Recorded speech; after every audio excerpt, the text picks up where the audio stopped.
আমাদের 185 জন তৃণমূল কংগ্রেসের আছে। এছাড়াও আরো 2 জন এসছে, 187 জন। আরো 3 জন দার্জিলিংয়েরও আমাদের সমর্থন দিচ্ছেন, 190 জন। আরো 500 জন আমার এমএলএ থাকলে আমরা আইনত সাংবিধানিক যে ব্যবস্থা নিয়ে নিশ্চয়ই সরিয়ে দিতে পারতাম।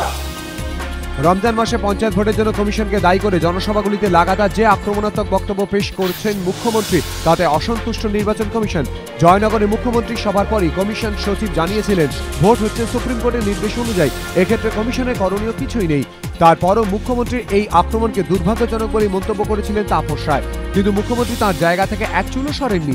এই কারণেই কমিশন কর্তারা মনে করছেন এ নিয়ে আইনি পথেই হাঁটা উচিত। ইতিমধ্যে আইনি পরামর্শ নিতে শুরু করেছে কমিশন। জয়নগরে মুখ্যমন্ত্রী বক্তব্যে সিডি এসে পৌঁছেছে কমিশনের দফতরে। চাওয়া হয়েছে জয়নগর এবং ডেবরায় বক্তব্যে সিডিও। সরাসরি কমিশনারের কাজের মেয়াদ নিয়ে মুখ্যমন্ত্রীর বক্তব্যেরও এদিন জবাব দিয়েছেন মীরা পাণ্ডে। তাঁর বক্তব্য, কমিশনারের কাজের মেয়াদ রাজ্য সরকারই স্থির করে, সরকারের সুপারিশেই আমি কমিশনার। এই নিয়মই চলছে প্রতিটি রাজ্যে। সূত্রের খবর, কমিশন বিরোধী প্রচারকে সুপ্রিম কোর্টের নজরে আনার কথা ভাবছেন তারা।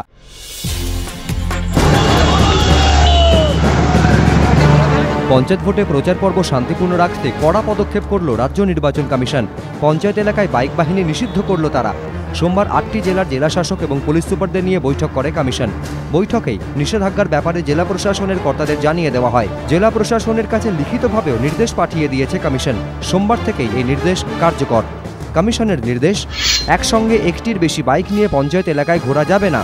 জরুরি কাজে একাধিক মোটর বাইক ব্যবহারের প্রয়োজন পড়লে পুলিশের অনুমতি নিতে হবে, তবে কোনো অবস্থাতেই একসঙ্গে 2টি বা 3টির বেশি বাইক নিয়ে ঘোরা যাবে না। শনিবার সর্বদলীয় বৈঠকে বিরোধীরা একযোগে দাবি করে প্রচার পর্ব শান্তিপূর্ণ রাখতে কঠোর ব্যবস্থা নিক নির্বাচন কমিশন। তাদের অভিযোগ, বাইক বাহিনী জেলায় জেলায় সন্ত্রাস চালাচ্ছে, প্রচার করতে দিচ্ছে না। অভিযোগের তীর তৃণমূলের দিকে। সর্বদলীয় বৈঠকের আগে শনিবারই প্রশাসনিক কর্তাদের সঙ্গে বৈঠক করেছিল কমিশন। সেই বৈঠকেও বাইক বাহিনী নিয়ে আলোচনা হয়। এরপরই বাইক বাহিনীর ওপর নিষেধাজ্ঞা জারি করার সিদ্ধান্ত নেয় রাজ্য নির্বাচন কমিশন। রবিবার বুদ্ধগয়ায় সন্ত্রাসবাদী হানার দিনই কেন্দ্রের ইউপিএ সরকারকে নিশানা করে জল্পনা উস্কে দিয়েছিলেন মমতা বন্দ্যোপাধ্যায়।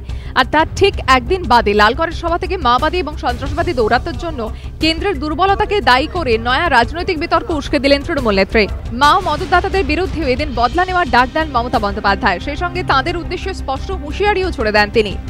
লালগড়ের জনসভা থেকে সিপিএম কংগ্রেসকে একযোগে আক্রমণ করে পঞ্চায়েত ভোটে তৃণমূলকে ভোট দেওয়ার আহ্বান জানান মমতা বন্দ্যোপাধ্যায়।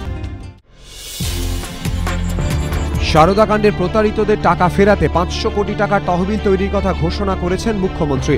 সেই টাকা তুলতে তামাকজাত পণ্যের ওপর বাড়িয়েছেন কর। মহাকরণ সূত্রে খবর, 10 তারিখ রথযাত্রার দিন মন্ত্রিসভার বৈঠকে এই প্রস্তাব পাশ করানো হবে এবং পরবর্তীকালে এ বিষয়ে আইনও তৈরি করতে চলেছে রাজ্য সরকার। মন্ত্রিসভার বৈঠকের প্রস্তাব পাশের আগেই অবশ্য তহবিল নিয়ে বিতর্ক দানা বেঁধেছে। কারণ মুখ্যমন্ত্রী ঘোষণা অনুযায়ী তামাকজাত পণ্যে কর বাড়িয়ে আয় হবে 150 কোটি টাকা। এই পরিস্থিতিতে অর্থ দফতরের কর্তারাই ধন্দে যে বাকি টাকা আসবে কোথা থেকে।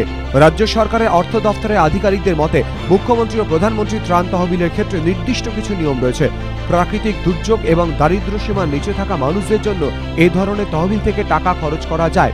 কাজেই এই তহবিলে সেখান থেকে অর্থ দেওয়া সম্ভব কিনা তা নিয়ে প্রশ্ন উঠছে। আর আইন দফতরের আধিকারিকদের একটা অংশ মনে করছেন, মন্ত্রিসভার অনুমোদন পেয়ে এ বিষয়ে বিজ্ঞপ্তি জারি হলেও ভবিষ্যতে সরকারকে ফের জনস্বার্থ মামলার মুখে পড়তে হতে পারে।